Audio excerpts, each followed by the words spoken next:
Présenter les résultats de son stage. Donc en fait, je vais vous introduire Swad. Donc Swad, elle est stagiaire, elle a fait son stage de maîtrise en santé publique avec nous au CHU de Québec.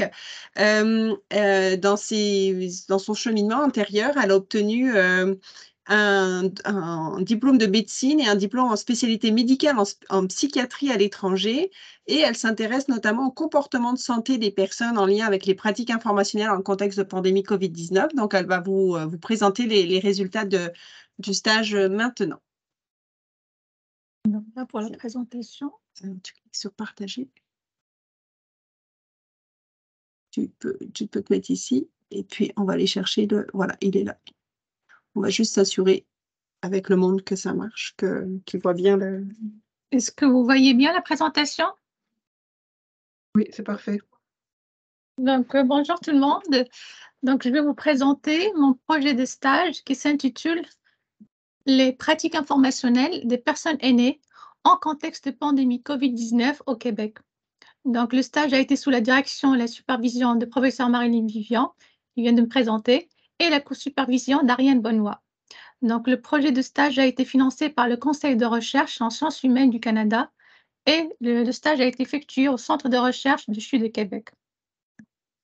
Donc là, voilà un plan de présentation classique qui englobe les points essentiels que je vais entamer pendant cette présentation. Donc, en introduction, je vais parler surtout du contexte et de la problématique. Donc, le contexte, on sait que la pandémie COVID-19 a entraîné une crise sanitaire mondiale. Cette crise sanitaire a été accompagnée par une surcharge d'informations. Ce phénomène a été défini par l'Organisation mondiale de la santé par le terme d'infodémie. Donc, l'infodémie, elle désigne une surabondance des informations qui peuvent être vraies ou fausses. Lorsque les informations fausses sont sans volonté de nuire, l'Organisation mondiale de la santé a désigné ça par le terme de mésinformation. Par contre, lorsque les informations fausses sont avec volonté de nuire, là, ça a été désigné par le terme de désinformation. La lymphodémie a pu provoquer de la confusion et des comportements à risque. À titre d'exemple, au début de la pandémie, il y avait une information qui circulait comme quoi l'ingestion de l'eau de Javel peut tuer les virus. Cette information a été malheureusement appliquée par certaines personnes et ça engendrait des conséquences néfastes sur la santé, voire le décès. Donc, le comportement à risque peut toucher toute la population en général, mais aussi celle des gens qui sont en situation de vulnérabilité, et notamment les personnes aînées. Donc, on a vu que les personnes aînées étaient plus touchées par la pandémie. D'ailleurs, le Centre de contrôle et de prévention des maladies avait annoncé en février 2021 que les personnes âgées de 65 ans et plus représentaient plus de 80% des décès liés à la pandémie COVID-19. Donc, cette vulnérabilité des personnes aînées peut être expliquée sur le plan physique et mental.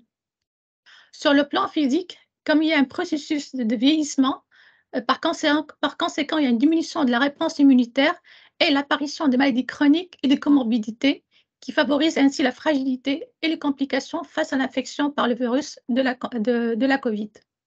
Sur le plan mental, cette vulnérabilité peut être expliquée parce que cette population est plus sensible à la détresse émotionnelle qui pourrait être causée par plusieurs facteurs, comme la distanciation physique et aussi l'exposition excessive à des informations.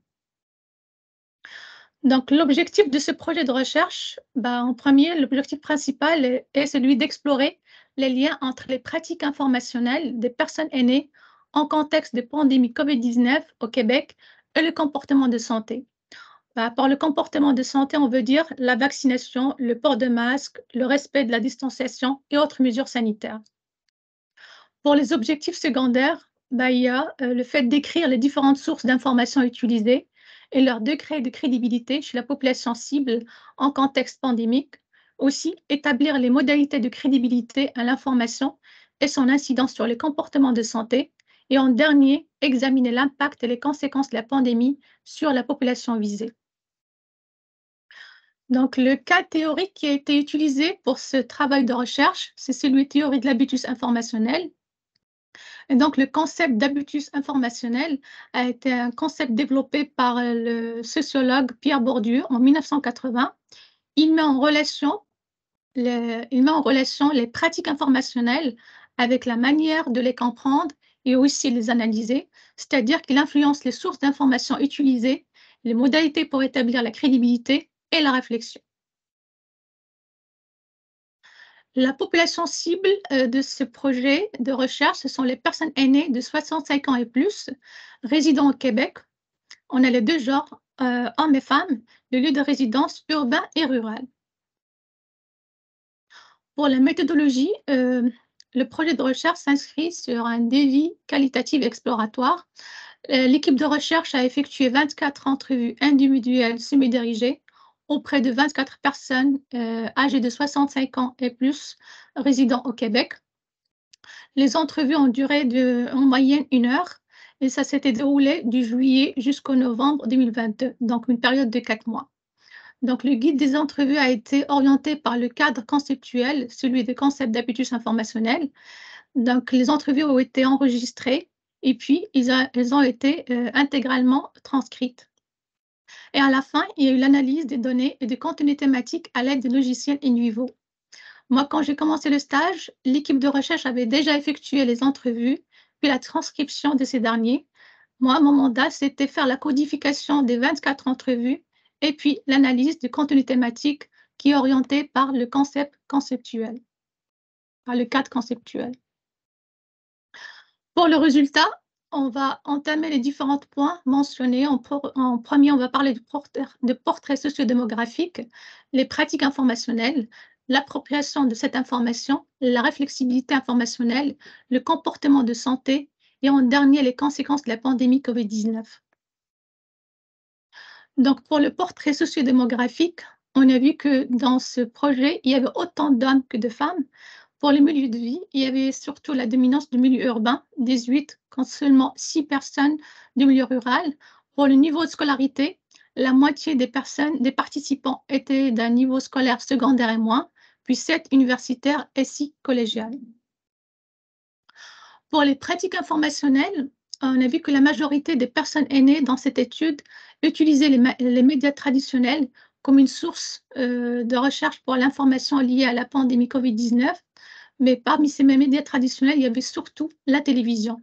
C'est surtout au niveau des nouvelles de TVA et de Radio-Canada. Donc, la recherche s'est faite généralement en langue française, mais aussi en anglais, comme ce qui a été rapporté par la personne aînée numéro 24 lorsqu'elle dit « Moi, c'est plutôt au niveau de TVA Nouvelles, LCN, et mon époux, c'est plutôt au niveau anglais à Radio-Canada. » Toujours dans les médias traditionnels, on voit aussi qu'il y a autant de personnes aînées qui cherchaient l'information au niveau du journal. Les journaux qui étaient plus consultés, c'est Le Devoir, Le Soleil et Le Droit. Et la consultation de ces journaux ne se faisait pas peu, elle se faisait peu en version papier, c'est surtout en ligne sur Internet. Donc là, dans les verbatims de la personne aînée numéro 3, il verbalise, il dit « Je regarde la télévision, évidemment, là, mais je regarde aussi l'Internet, comme moi, je suis abonnée au journal Le Droit, ici à Gatineau, électroniquement, je le vois, je lis tous les jours, juste à peu près de cette façon-là. Puis comme je te dis, je regarde Internet aussi tous les jours, puis les nouvelles à la télé. Donc on voit, c'est surtout les nouvelles à la télé, puis l'Internet, et à travers l'Internet, la consultation du journal Le Droit. La radio, pour la radio, comme source d'information, ça a été rapporté, mais pas aussi, c'est pas une source d'information importante. Et ce qu'on a remarqué, c'est la personne aînée, ils disaient qu'ils avaient accès à la radio, surtout lors de la conduite de leur véhicule, de leur voiture. Donc, ça a été rapporté comme par la personne aînée numéro 18. Elle dit qu'il a eu quelques émissions que j'ai écoutées dans mon auto, parce que la radio, je ne l'ai pas tellement écoutée, mais dans l'auto, le 98.5.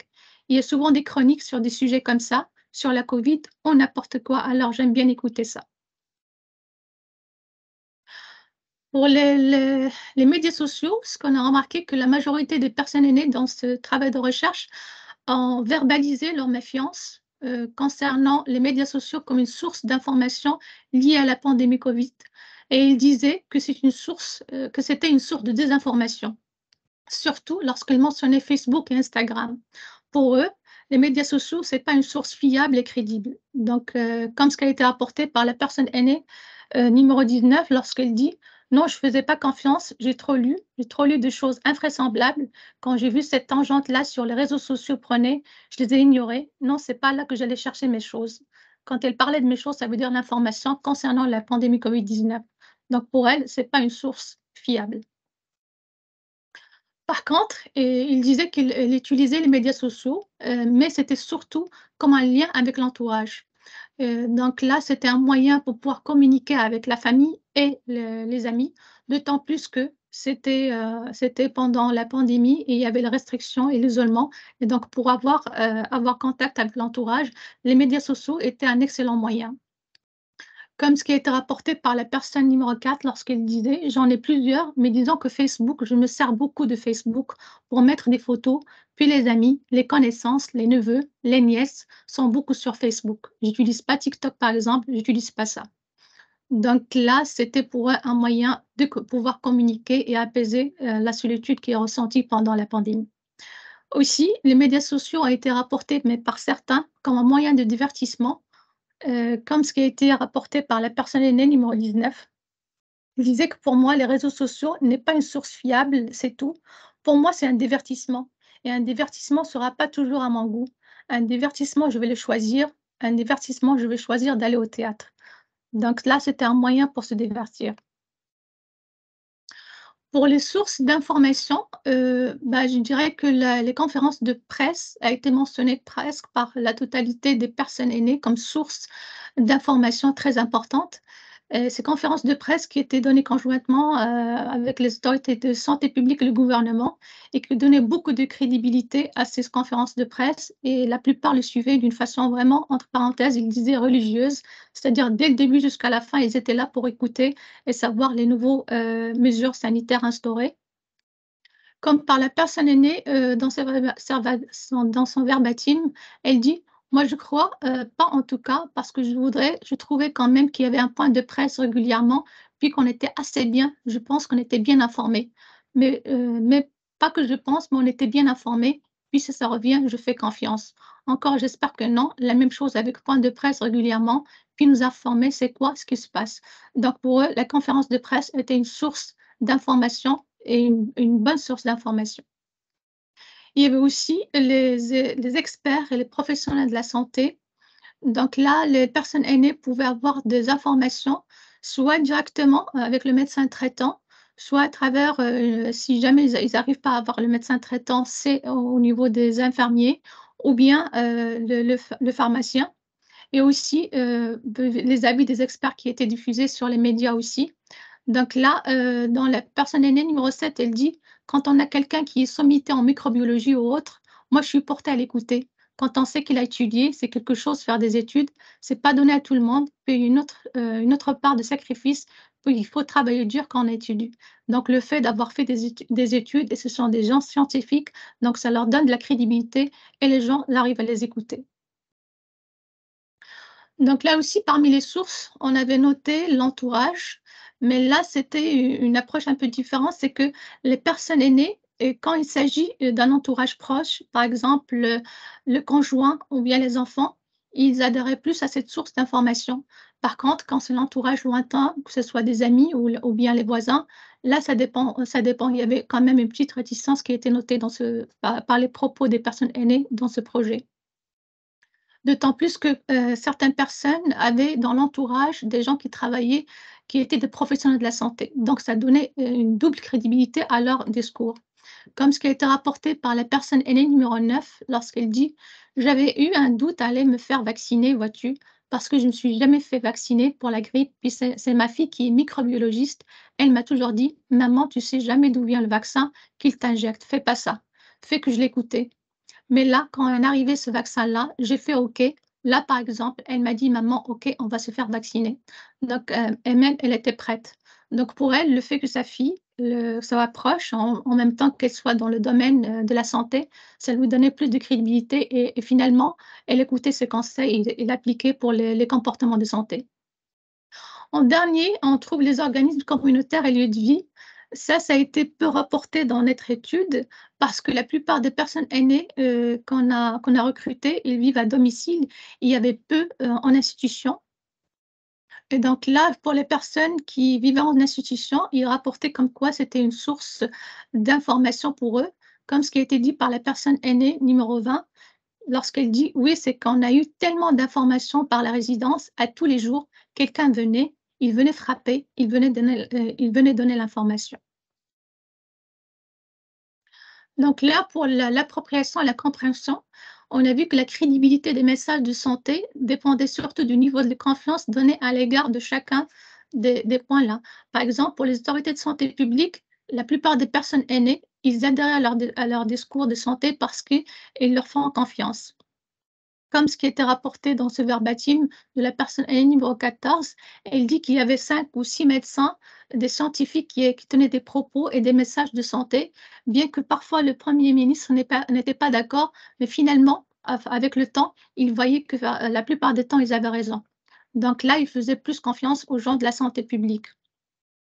Donc aussi, la confiance vis-à-vis de l'entourage, mais comme je l'ai dit, ça varie, ça dépend, est-ce que c'est l'entourage proche ou bien lointain. Pour les experts et professionnels de la santé, on sentait que le fait que, comme je l'ai dit tout à l'heure, le fait qu'ils avaient fait des études, ça leur donnait plus de crédibilité. Et donc, comme ça, ce qui a été rapporté par la personne aînée numéro 24, elle dit, puis quand je ne suis pas sûre, j'appelle mon médecin, je lui fais confiance, pas lui aussi des fois, mais il n'a pas toutes les réponses non plus. On s'entend que parfois, on essaie de juger le terrain de la personne dont on pense que c'est mieux pour nous. Donc là, pour cette femme, chaque fois qu'il y a un doute sur une information, elle essaie de contacter son médecin pour être sûre. Et si jamais il y a des personnes aînées qui rapportaient le fait de ne pas pouvoir rejoindre le médecin qui était souvent très occupé, là, ils allaient voir le pharmacien qui connaît bien leur dossier médical et finalement, il pouvait leur donner des informations. Donc aussi, concernant le gouvernement, on a trouvé que dans cette étude, les personnes aînées étaient un peu mitigées. Ben, bien que la plupart ils verbalisaient de la confiance vis-à-vis du discours du gouvernement, comme ce qui était rapporté par la personne aînée numéro 4, lorsqu'elle dit: «Moi, je trouve qu'il y a des règles en situation de crise, il faut que les gens d'autorité s'impliquent». Puis je pense qu'au Québec, c'est ça ce qui s'est passé. Le Premier ministre était présent, le ministre de la Santé était présent. Je pense que les 2 ont quand même eu une bonne crédibilité, ça a aidé. Donc le fait d'avoir les 2 en même temps, ça donnait plus de crédibilité à leur discours et à leur message de santé. Donc peu de personnes aînées, par contre, ont verbalisé de la méfiance vis-à-vis du discours, venant du gouvernement. Ils disaient que finalement, c'est le côté politique qui primait sur le côté sanitaire. Comme ce qui a été rapporté par la personne aînée numéro 6, lorsqu'elle dit: «Je ne me méfie pas nécessairement, mais quand ça vient du gouvernement du Québec, c'est de plus politique et je m'interroge davantage au niveau de la crédibilité de la source. Par contre, si ça vient de Dr Carl Lewis ou Alain Lamarre, ben là, je suis plus confiante, c'est comme ça».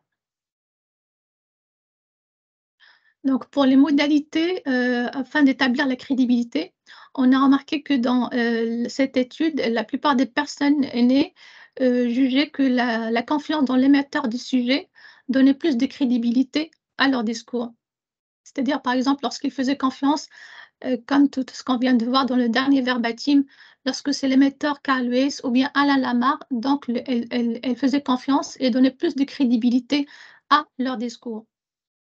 Ce qui a été rapporté ici par la personne aînée numéro 7, lorsqu'elle dit: «Ben, moi, je me dis que c'est fiable parce que c'est quand même des personnes qui se tiennent au courant, puis il y a des scientifiques dans ça aussi». Je ne dénigre pas les personnes, mais c'est pas monsieur tout le monde. Quand on a quelqu'un qui est sommité en microbiologie ou autre, moi, je suis portée à l'écouter. Quand on sait qu'il a étudié, c'est quelque chose de faire des études, c'est pas donné à tout le monde. Le fait que ces personnes, soient des professionnels de la santé qui ont fait des études, ça leur donne plus de crédibilité et le message qu'ils émettent, les gens les écoutaient. Aussi, pour d'autres modalités, il y a le propre jugement. C'est-à-dire que il y a des personnes aînées, ils disent: «Bah, on reçoit tant d'informations, mais finalement, pour faire les tri dans tout ça, c'est finalement notre bon sens qui nous permet de juger telle information est vraiment vraie ou fausse». Comme ce qui a été dit par la personne aînée numéro 6, c'est ça a été: «Alors mes critères dans le fond, j'écoute, puis j'analyse, puis là je vais plus croire ce que je trouve qui a du bon sens. Mes critères, c'est ça, mais j'en ai pas d'autres dans le fond». Donc les autres, modalités pour établir, la crédibilité, il y a la source d'information. Donc lorsqu'on connaît la source d'information et qu'on faisait confiance à ces sources, donc tout ce qui est information qui en sort, on y adhère. Comme ce qui a été apporté par la personne aînée numéro 10, elle dit: «Si le journal Le Devoir en parle pas, alors c'est de la désinformation, point à la ligne». Donc pour lui, s'il y a une information qui se trouve dans Le Devoir, dans le journal Le Devoir, c'est bon, donc elle est vraie, mais si ça figure pas, Donc, tout ce qui vient en dehors, c'est de la désinformation. Il y a aussi le point de pouvoir trianguler les informations. On sait qu'il y avait trop d'informations pendant la pandémie et donc là, parfois, ça peut engendrer de la confusion chez ces personnes aînées et pour pouvoir faire le tri, ils prenaient plusieurs informations et s'assuraient que laquelle est la bonne. Comme ce qu'il dit pour la personne aînée numéro 19, ça changeait rapidement, mais la presse a tous les jours nous gardait à jour là-dessus. Si tu le lis, puis c'est confus, c'est là où tu peux aller sur le site du gouvernement pour aller chercher mais j'allais pas, par exemple, lire 4 journaux différents avec le même article. Pour lui, chaque fois qu'il y a plusieurs informations, il peut pouvoir trianguler et voir sur tous les sites du gouvernement pour trancher. En dernier, on a noté que l'expérience a été, aussi mentionnée comme modalité pour établir la crédibilité, mais on a, dans notre travail, on a vu que c'était associé à un haut niveau de scolarité. C'est-à-dire que les personnes aînées qui ont un niveau universitaire, jugeaient que leur expérience leur permettait de pouvoir faire la différence entre ce qui est vrai et faux. Donc pour la flexibilité informationnelle, pour le premier point qui était, abordé, c'était que la plupart des personnes aînées verbalisaient qu'il y avait trop d'informations. Donc à un certain moment, ils étaient confus et puis ils n'arrivaient plus à suivre. Donc même il y a de lassitude, le fait d'avoir trop d'informations. Comme ce qui a été rapporté par la personne aînée 17, elle dit: «Parfois, j'avais l'impression qu'il y a trop d'informations. Le monde était tanné de tant d'informations et c'était excessif. Alors à un moment donné, le gouvernement et tous les organismes officiels sont tombés dans l'inverse, c'est-à-dire qu'ils donnaient plus d'informations».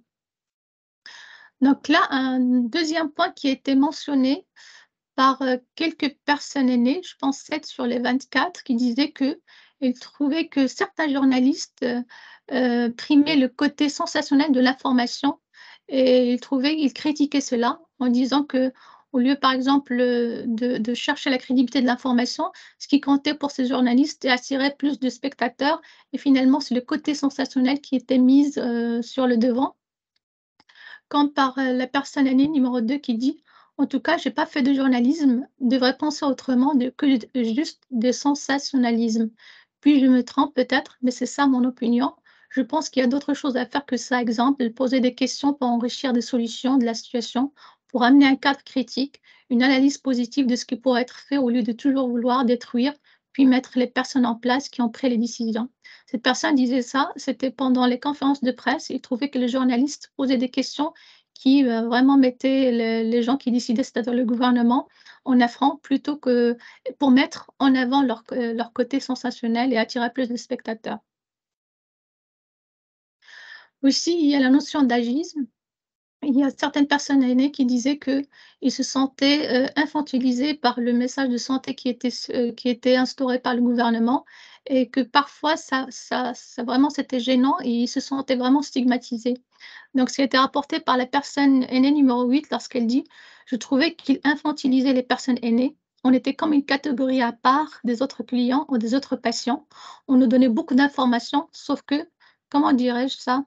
C'est ça, ils nous infantilisaient en croyant que, ça c'est mon opinion, mais que les personnes aînées ne pouvaient pas comprendre, elles n'étaient pas aptes à comprendre les décisions qu'ils prenaient pour eux, pour les aînés». Donc pour le comportement de santé, donc, en relation avec la vaccination, le port des masques, le respect de la distanciation et autres mesures sanitaires, on a remarqué que dans cette recherche, que la plupart des personnes aînées ont eu un comportement de santé qui est conforme aux directives des autorités de santé publique ou gouvernement et que parmi ces gens, la plupart étaient convaincus vraiment de l'intérêt, de suivre ces instructions comme ce qui était rapporté par la personne aînée 2, numéro 2 lorsqu'elle dit: «Oui, écoutez, oui, concernée surtout que moi, dans cette période-là, j'ai vécu un diagnostic de cancer, donc j'étais immunosensible, donc il fallait que je fasse attention». Donc le masque et tout ce qui était comme directive, c'était à la lettre chez nous parce que, je veux dire, on ne recevait pas nos enfants, nos petits-enfants, parce que je ne pouvais pas me permettre d'avoir un problème de covid. Donc cette personne aînée, elle était consciente de son état de santé parce qu'elle présentait un cancer et donc elle était immunodéprimée et il avait peur du risque d'avoir le covid qui peut vraiment, la mettre en péril. Donc ça l'a amenée à vraiment suivre à la lettre les directives qui étaient émises par, les autorités de santé publique. Aussi parmi les gens qui ont adopté un comportement de santé, mais malgré ça, ils étaient réticents. Et ils disaient qu'ils étaient plus ou moins forcés à les suivre. C'était peu de participants dans cette étude, mais quand même, ça a été verbalisé, comme chez la patiente numéro 5, lorsqu'elle dit: «À un moment donné, tu suis la vague. J'étais contre le vaccin, mais j'ai suivi la vague parce que je ne pouvais pas. Moi, j'appelais ça des menaces». Cette personne aînée, elle était bénévole et donc pour pouvoir reprendre ses activités professionnelles et pouvoir sortir dans le lieu public, elle disait qu'elle était amenée à faire le vaccin, bien qu'elle n'était pas convaincue de la nécessité de le faire. Donc, la troisième catégorie, c'est les personnes qui ont vraiment verbalisé qu'ils étaient contre les mesures préventives. Elles étaient peu dans cette étude. On a eu noté 3 personnes sur les 24 qui disaient que, par exemple, numéro 21, il disait, de ne pas sortir chez soi. Moi, j'avais 60 ans passés. Moi, je suis sortie à tous les jours, sauf pour 3 au tout début. J'ai pas attrapé la covid en faisant ça. Ben, il disait: «C'est ça d'être prudent, puis de se faire livrer l'épicerie et pas sortir». Donc pour cette personne aînée, il ne voyait pas l'intérêt de suivre tout parce que là, il ne respectait pas le confinement. Mais quand même, pendant l'entrevue, il a verbalisé comme quoi il a fait le vaccin. Donc c'est pas un respect total, un non-respect total des mesures préventives.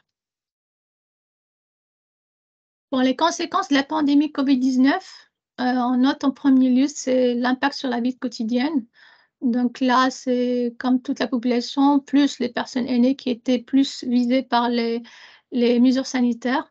Donc ça a chamboulé leur vie et ça a impacté leur quotidien. Il y a aussi un impact sur le projet professionnel et personnel, comme le voyage. Pour les projets professionnels, comme on a noté dans cette étude qu'il y avait la moitié, 12 personnes des 24, qui étaient des bénévoles, donc ils avaient des activités professionnelles. Avec la pandémie, ils étaient amenés, comme tout le monde, à arrêter ces activités et ça a impacté leur humeur, comme ce qui a été rapporté par la personne numéro 15 lorsqu'elle dit: puis là, tu écoutes ça, puis tu dis: «Bon, moi je voulais dire comme Lisa», là Lisa c'est sa femme: «La pandémie nous a pas affecté beaucoup, sauf le dernier confinement le 31 décembre, là lui, nous a tiré dans les jambes en tabourette».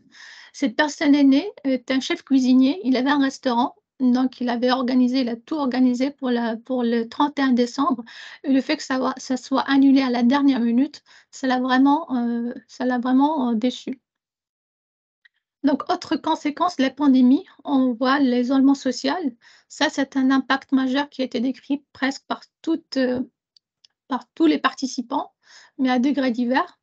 Donc, là, ça a un retentissement sur la santé mentale des personnes aînées, comme ce qui a été décrit dans les verbatim de la personne aînée numéro 2. Elle dit: «N'avoir plus le droit d'aller à nulle part». Là, ça, je pense que c'est peut-être quelque chose qui a été exagéré. De ne pas respecter l'autonomie des personnes âgées a eu une très grosse influence, mais une très grosse influence sur leur bien-être mental.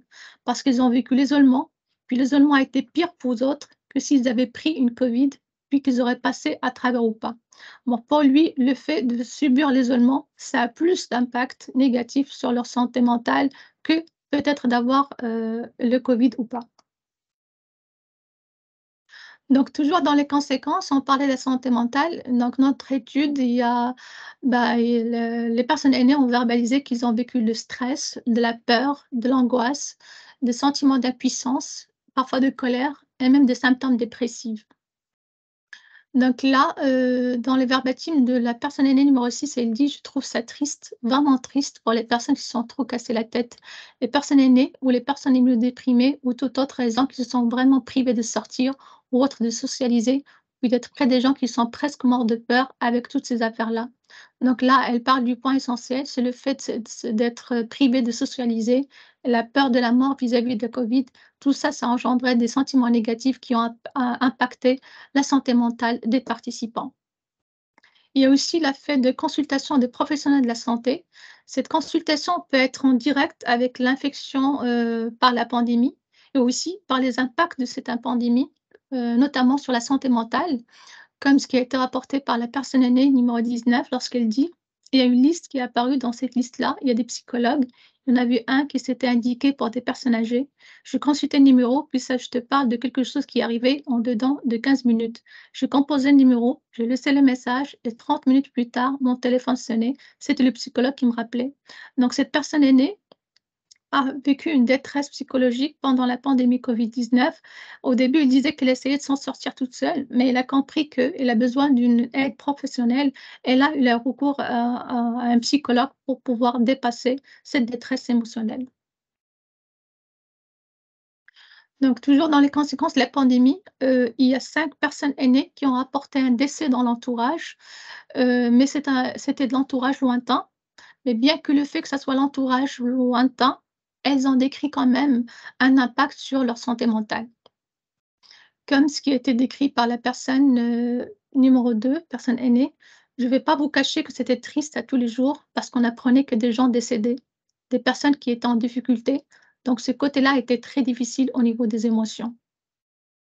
Donc là, en plus, un autre impact qui a été mentionné par, je pense, deux participants qui ont verbalisé ça, c'est l'impact économique, vécu pendant la pandémie Covid-19 et avec l'inflation des prix. Donc pour elle, pour la personne aînée numéro 19, elle dit: «Quand tu dis: "On a un cours, une activité, c'est 7 $ l'activité pour 1 heure", mais il y en a qui peuvent pas avec ce qui se passe en ce moment. L'inflation appauvrie fait que ça, c'est une autre chose que la Covid a posé aussi, c'est un choc». Donc pour elle, c'est une retraitée depuis 2005, elle dit, elle a toujours les mêmes revenus et là, avec l'impact économique, dû à la pandémie Covid-19, elle n'arrive plus à faire les activités plaisantes qu'elle a l'habitude de faire. Donc elle ne peut pas se permettre de payer 7 $ l'heure et du coup, elle s'en prive et ça a impacté son humeur. Elle disait qu'elle n'était pas la seule et que même ses copines, elles aussi, elles ne faisaient plus d'activités et ils avaient honte de le dire directement que c'est en relation avec l'impact économique et parfois ils disaient des prétextes, mais en réalité, c'était qu'ils n'arrivaient plus à payer les activités plaisantes qu'elles payaient auparavant. Donc en dernier, on va parler d'un autre facteur aggravant. C'est pas une conséquence de la pandémie, mais qui a accompagné malheureusement la pandémie, c'est la guerre en Ukraine. Donc, les personnes aînées disaient que déjà avec ce qu'elles ont vécu avec la pandémie, leur santé mentale a été très touchée. Et donc, le fait qu'il y a la guerre en Ukraine, ça impactait plus. Il y avait un lot de mauvaises nouvelles qu'ils voyaient chaque jour. Et à un certain moment, ils étaient dans l'évitement. Ils ne voyaient plus de nouvelles parce qu'ils disaient qu'ils ne pouvaient plus d'avoir tant de mauvaises nouvelles. Donc, les forces et limites de la recherche, je dirais pour la force, il y a le contexte de l'étude qui est toujours d'actualité. On est toujours, la pandémie, elle est là, bien qu'on a appris à vivre avec. Une autre force, c'est que les critères de sélection dans cette recherche a été respectés et aussi les objectifs de la recherche a été élaborés en lien avec le cadre théorique, celui des concepts, d'habitus informationnels.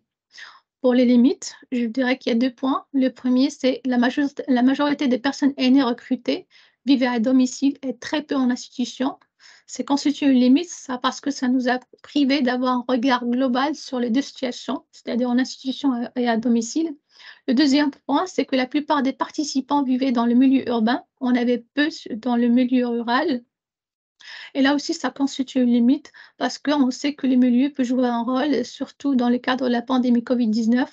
Par exemple, le confinement a été mieux toléré dans le milieu rural que dans le milieu urbain où les gens étaient cloîtrés dans des appartements. Donc la discussion, dans l'étude de Nog et Park, il disait que les participants 60 des participants se fiaient davantage aux sources d'informations traditionnelles pour avoir l'information et parmi ces gens, c'est 90 qui suivaient le comportement de santé préventif de la maladie. Donc là, ces résultats-là, ça rejoint ce qu'on a trouvé parce qu'on a vu que la plupart dans notre étude, des personnes aînées se fiaient surtout aux sources d'informations traditionnelles et qu'eux et suivent aussi le comportement de santé préventif. Concernant l'utilisation des médias sociaux, il y a plusieurs études comme celle de Friedman, Romer et Jameson qui disaient qu'ils étaient associés négativement aux connaissances sur la COVID et à l'adoption de mesures préventives. Donc là, dans notre étude, les personnes aînées ont eu un comportement d'évitement concernant le fait de consulter les médias sociaux comme une source d'information, pour avoir des informations, sur la pandémie Covid-19. Comme je l'ai dit, c'était surtout pour le partage et un divertissement. Donc là, ça peut expliquer le fait que la plupart ont un comportement de santé préventive. Aussi, dans l'étude de Paul et collaborateurs en 2021, il disait que les plateformes de médias sociaux, que ce soit Twitter, Instagram et Facebook, étaient la principale source de l'infodémie avec un pourcentage de 88%. Et Facebook avait annoncé en août 2020 qu'il avait supprimé 7 millions de messages sur la désinformation sur la Covid entre seulement 2 mois, le mois d'avril et le mois de juin 2020.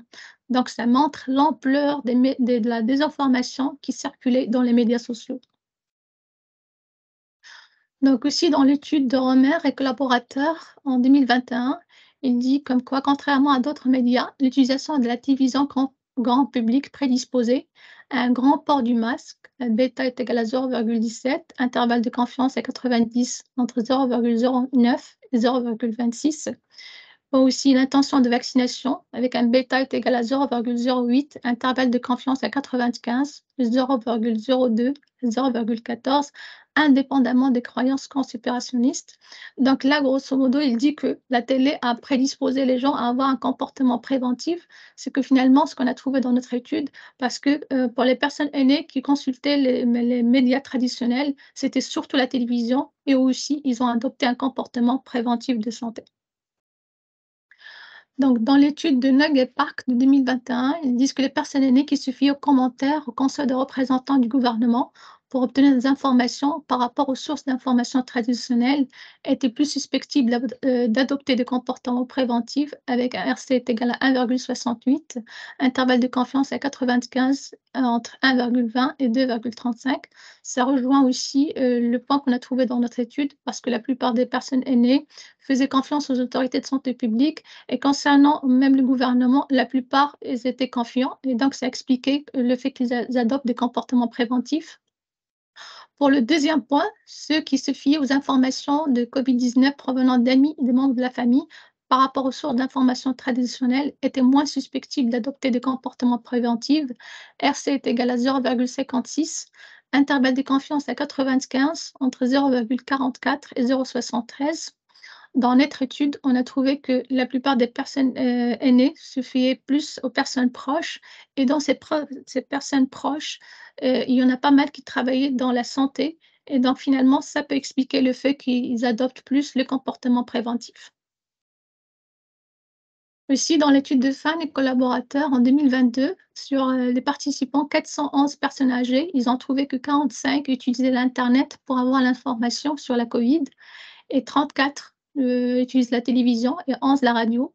Et chez ces participants, il y avait 20% de stress, 33 d'anxiété et 40% de symptômes dépressifs.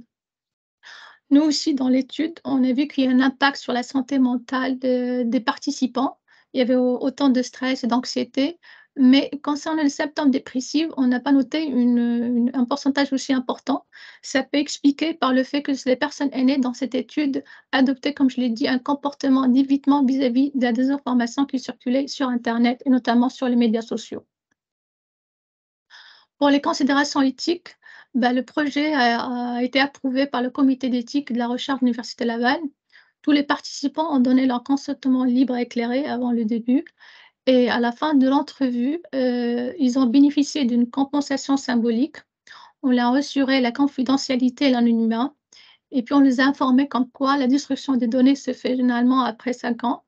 Et puis, dès la diffusion des résultats, on les a promis qu'ils seront eux aussi informés des résultats de l'étude. Donc, pour les recommandations, je dirais que la gestion de l'infodémie reste un bon moyen pour réduire son impact sur le comportement de santé pendant les urgences sanitaires, notamment pendant la pandémie COVID-19, et que ce serait recommandé que les plateformes des médias sociaux soient plus agressives dans la rétrogradation et le blocage des allégations concernant l'adoption des comportements de santé, par exemple la vaccination contre la COVID, et qu'il est aussi important de nécessiter de redoubler d'efforts de la part des commentateurs, des journalistes, des invités des médias conservateurs pour apporter des informations vérifiables sur la pandémie. C'est vrai que depuis tout à l'heure, on disait que la désinformation circulait sur les médias sociaux, mais il ne faut pas oublier qu'il y a aussi de la désinformation qui circulait sur les médias traditionnels, mais un peu d'intensité. En dernier, je dirais que l'OMS a encouragé la population à la consommation d'informations sur la COVID provenant d'informations officielles et de sources scientifiques. En conclusion, je dirais le fait d'établir la confiance dans les messages de santé pour avoir un impact positif pour l'adoption d'un comportement préventif de la maladie. Aussi, la lutte contre la désinformation serait pour prévenir de ces conséquences néfastes sur la santé. Pour les perspectives, je dirais qu'il y a de nouvelles études qui pouvaient cibler les personnes aînées vivant en institution. Des RPA au CHSLD sont à préconiser. Aussi, de nouvelles pistes d'action sur les stratégies de lutte contre la désinformation devront être élaborées afin d'améliorer la santé de la population. En dernier, je tiens à remercier Marilyn Vivian, Ariane Benoît, le CRSH et le CHU de Québec de m'avoir donné l'opportunité d'effectuer ce stage. Voici les références et je vous remercie pour votre attention.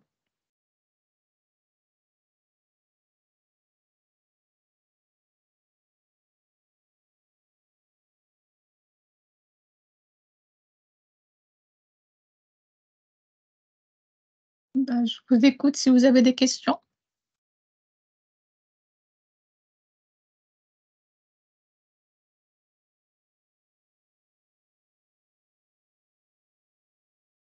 Alors, moi, j'avais un point, puis j'ai vu à la fin justement que les gens dans les RPA n'avaient pas été consultés. C'était vraiment des gens qui étaient dans leur domicile personnel lors de cette étude. Oui, la plupart.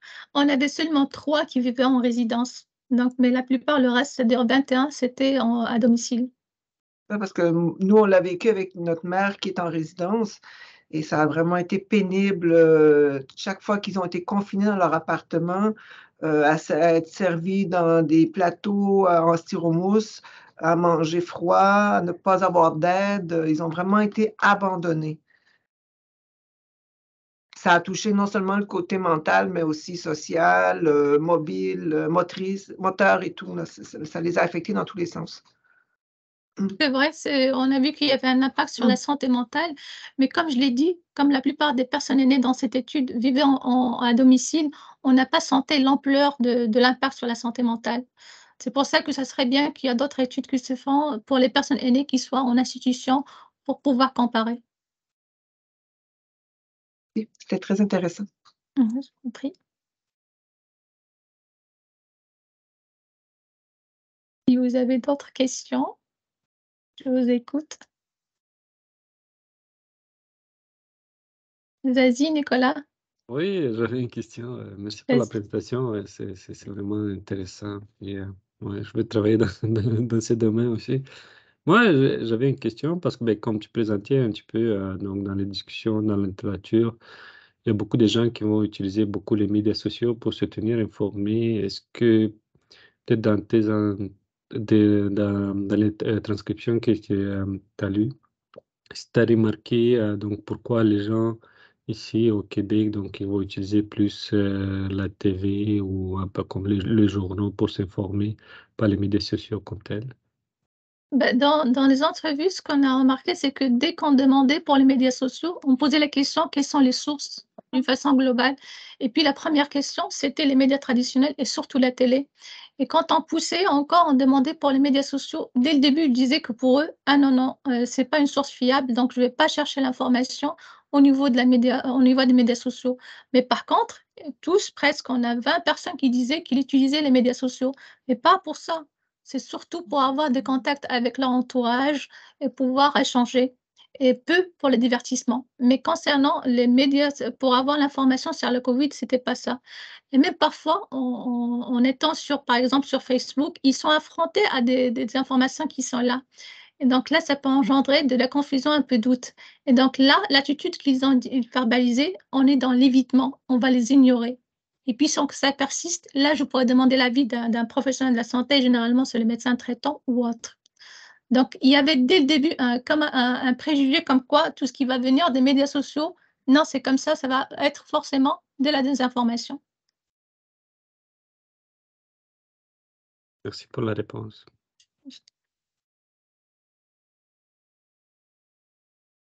Est-ce qu'il y a d'autres questions?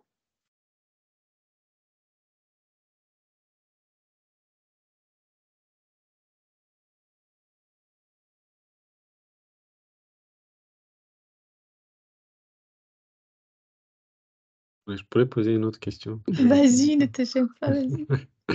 Oui, c'est ça, parce que tu parlais un petit peu de discussion. Malheureusement, des fois, parce que j'ai eu un examen ce matin, puis j'ai perdu un peu le fil. Pas ta faute, mais c'est quand même bien quand même expliqué. Moi, est-ce que vous avez remarqué un petit peu tout ce qui est dans la littérature, puis les travaux que vous avez faits, donc des points communs, des points divergents un petit peu?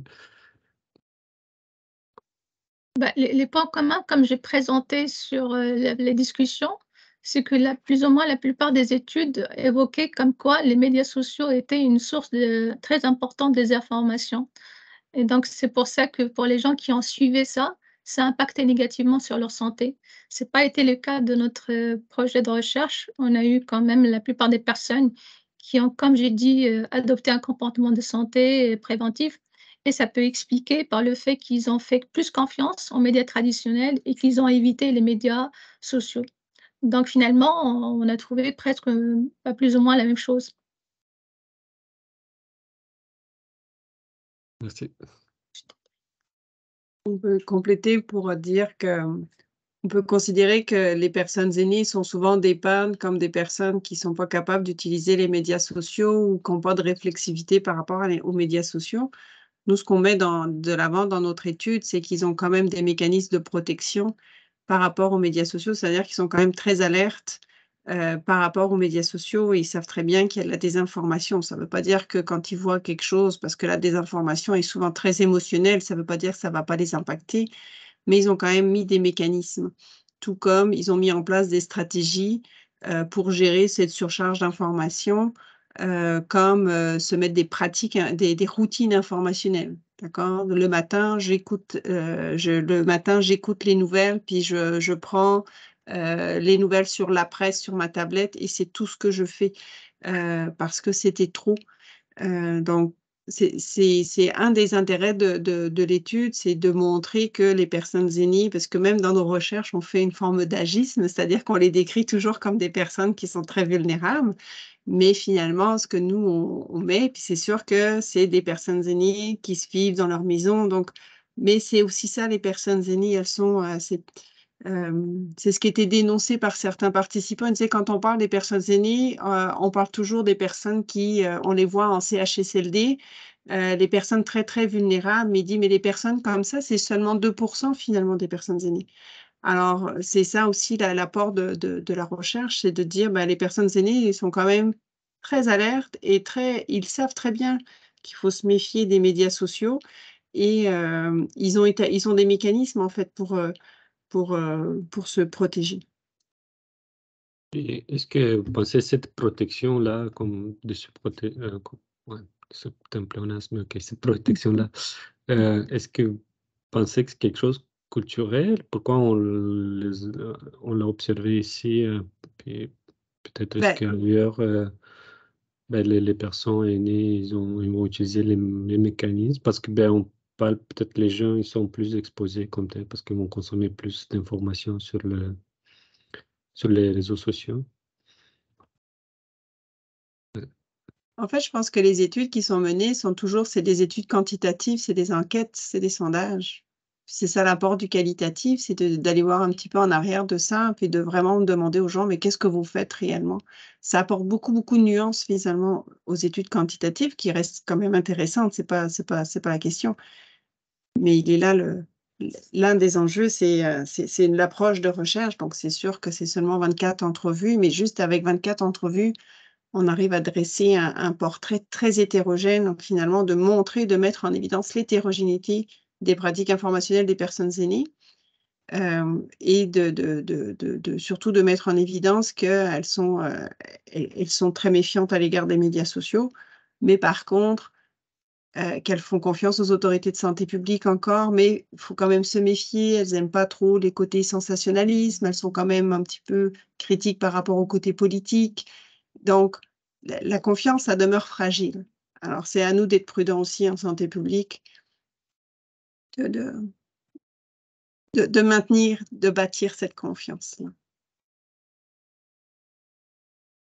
Est-ce qu'il y a d'autres questions? Parce que je pourrais encore discuter. Parce que c'est vraiment intéressant, c'est un sujet qui m'intéresse. Est-ce que vous pensez que, ben, sûrement que les gens, mais qu'on a vu, ils vont utiliser beaucoup la télé comme source d'information, peut-être les sources officielles comme telles. Est-ce que vous pensez que vos résultats, donc, peuvent avoir un impact sur la façon que la santé publique ou les autorités gouvernementales ils communiquent avec cette tranche de population? Justement, c'est ce qui a été fait parce que, comme je disais, la plupart regardaient la télévision comme source d'information et dans les informations qui étaient, il y avait les nouvelles de TVA et aussi de Radio-Canada, mais aussi il y avait des conférences de presse qui étaient suivies. Et donc, à travers la télé, ces personnes aînées, on pouvait avoir d'une façon, comme je dirais, sacrée, de telle heure à telle heure, je vais regarder les conférences de presse parce que j'ai plus ou moins confiance vraiment dans le discours qui va être émis par les autorités de santé publique. Donc là, c'était un bon moyen pour rejoindre la population des personnes aînées. Oui, merci pour la réponse, mais comme ma question, peut-être je me suis mal exprimé. Est-ce que la santé publique, il doit changer quelque chose dans sa stratégie de communiquer ou pensez que c'est quand même c'était bon comme Du truc? moment qu'on a eu un résultat positif là, pour le moment, dans notre étude 24, on a vu que la plupart ont suivi les comportements de santé. Donc finalement, la stratégie était bonne. On aimerait toujours que ça soit toujours meilleur. Mais bon, déjà là, avec ce qu'on a comme résultat, le fait qu'il y avait à travers la télé, le fait de la diffusion des messages de santé, ça a été écouté. Il faut quand même nuancer peut-être. Il faudra être prudent à l'avenir à l'agisme, c'est-à-dire de ne pas infantiliser, de pas. Et certains l'ont vraiment très mal vécu, hein, de dire écoute, moi j'ai 60 ans, puis là, du jour au lendemain, on me dit que je suis vieux, puis d'être considéré, certains disent c'est comme si j'étais un rebut de la société, un inapte, incapable, dans notre façon. Et puis, c'est sûr que l'idée était de vouloir protéger, mais ça a été dans la façon, ça a vraiment, pour certains, ça les a vraiment heurtés et blessés. Alors, il y a vraiment quelque chose, oui, on a atteint, mais oui, ils ont respecté, mais peut-être dans notre façon de communiquer, peut-être d'être prudent ou de trouver une façon et de ne pas toujours considérer comme des personnes. Oui, Patricia? Est-ce que dans le fond, si vous émettez des recommandations à la suite de votre travail, est-ce que vous émettez des recommandations et à qui? Là, vous dites qu'il faut faire attention à l'agisme.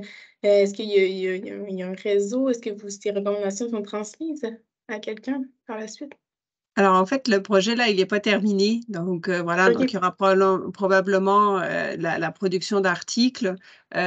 Après, moi, je travaille à l'Institut national de santé publique. Donc, effectivement, et puis, il y a un autre projet qui est financé par les IRRC qui rejoint ça. Donc, oui, il va y avoir peut-être dans l'étape de concertation des choses comme ça qui vont être mentionnées. On a présenté aux journées annuelles de santé publique qui ont eu lieu en mars. J'allais dire décembre, mais finalement, ça a eu lieu en mars.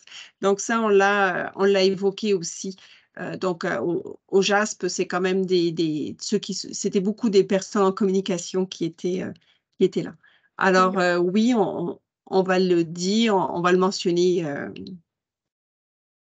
Mais ça ne fera pas l'objet, par exemple, d'un rapport officiel. OK. Ce sera plus par le biais d'articles scientifiques ou par le biais de présentations. OK. Merci. Pour info, on travaille aussi beaucoup en collaboration avec la conférence de table des aînés. Donc, eux aussi nous ont beaucoup aidés dans ce projet-là.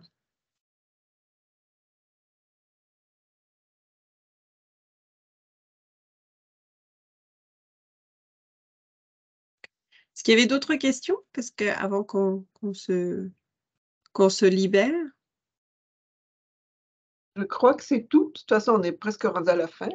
Oui, ça marche. Bon, écoute, je voudrais remercier Swan pour le stage qu'elle a fait. Elle a fait un très, très beau stage avec nous dans l'équipe. Alors, vraiment, merci beaucoup. Et puis, merci beaucoup à vous d'avoir participé à cette présentation. Et puis, si vous avez des questions, vous pouvez me contacter moi. Donc, moi, c'est Marilyn Vivion.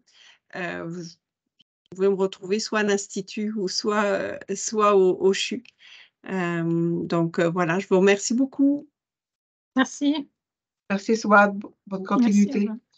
Merci beaucoup.